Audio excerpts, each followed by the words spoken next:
வணக்க நேயர்களே, soap soap soap எந்த பக்கம் திரும்பினாலும் சோப்பு. ஒன்று சிந்தட்டிக் சோப்பு அல்லது கிளிசரின் சோப்பு அல்லது கோகனட் ஆயில் சோப்பு.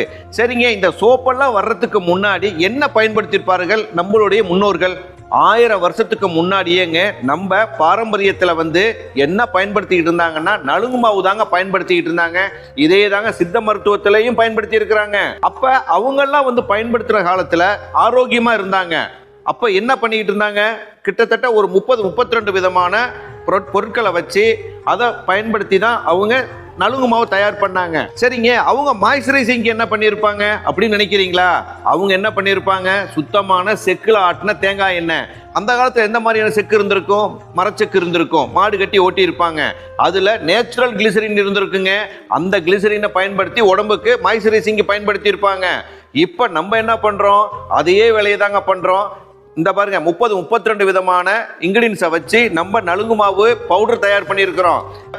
நலுங்கு மாவை பயன்படுத்தி சூரிய படம் போட்டு ஆயில் தயார் பண்ணியிருக்கிறோங்க. இந்த ஆயிலை பயன்படுத்தி தாங்க இந்த சோப்பு தயாரிச்சிருக்கிறோங்க.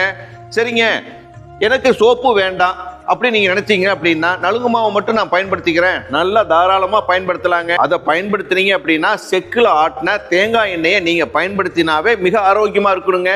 இது போல நிறைய தகவல்களை நம்மளுடைய சின்மேக்ஸ் யூடியூப் சேனல்ல பாத்தீங்கன்னாவே தெரியுங்க.